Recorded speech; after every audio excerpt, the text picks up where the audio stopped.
Um, okay, the last video I did was about the Ferdinand assassination and how it basically what happened.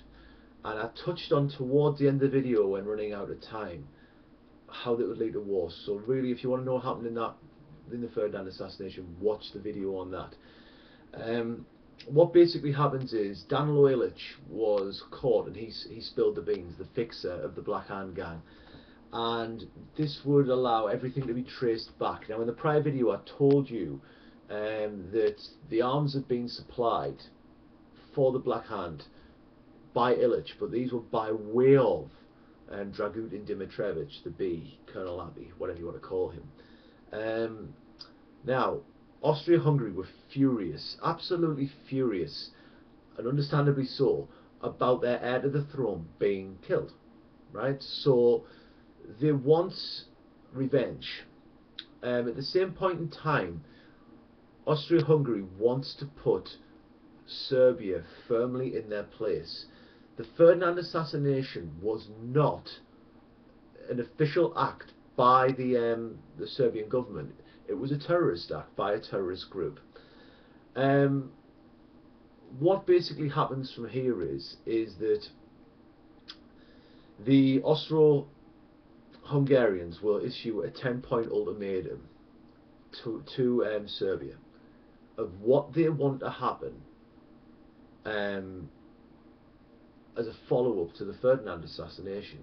Now, it's also worth bearing in mind that in Austria-Hungary at this point in time, there was a political party called the War Party, okay? And the War Party basically does what it says on the tin. They wanted a war, right? And in the year leading up to the Ferdinand assassination, they actually asked for war 25 times. So there were people in Austria-Hungary who were wanting to sort Serbia out, who were wanting to put them in their place.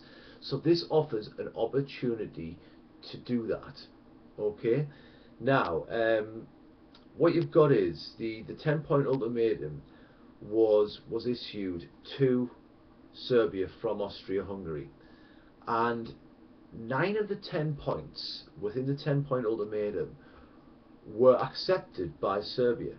Now, the international view of this was that Serbia had actually acted reasonably, that they were cooperating with Austria-Hungary, and they'd been reasonable in responding to their demands. Um, the point that was rejected was point 6, and it was basically the one which would have given control, the legal system, to Austria-Hungary, which would have affected Serbian independence, which they just weren't willing to give up. They were not willing to give this control over to Austria-Hungary, so they rejected it. Now, no one really thought that this Balkan dispute, which is what it was going to lead to a war. And as I've mentioned in previous videos, the Kaiser does not want to be left by himself in the middle of Europe. He doesn't want to be encircled. So Wilhelm threw his full support behind his ally Austria-Hungary. He gave them total support. Whatever you need, I'll back you up. And this is the blank check, right, where it was unlimited German support. And the blank check basically is gives Austria-Hungary the confidence to now act as they will. Austria-Hungary will be angry and upset, they say, about the rejection of point 6 of the 10-point ultimatum. So what you see is that Austria-Hungary will now declare war on Serbia, right? Now, because Austria-Hungary have declared war on Serbia, Russia, who were linked in the previous Bosnian crisis, will come in to protect Serbia. Okay? Germany now is basically obliged to protect their ally Austria-Hungary, and France are going to be dragged in in support of their ally, Russia. Right, so you can see now this effect, this domino that happens following the outbreak of war. Britain will only come in when Belgium is invaded. I talk about that in the Schlieffen Plan video, right? So if you get a question asking you, like the classic essay question could be something like, which was the bigger cause of World War One? Was it the Ferdinand assassination or the alliance system?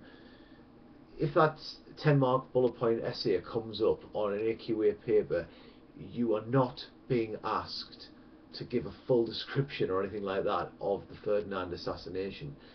The examiner is asking you to weigh up for the Ferdinand side about the 10-point ultimatum, the blank cheque, and you could also touch on the war party. You can see there that there was actually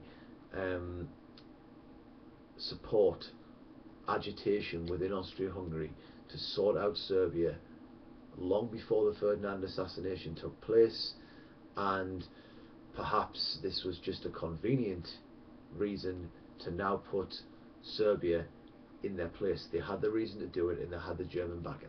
Okay, so thanks for watching, and there'll be another video coming on the Schlieffen Plan shortly.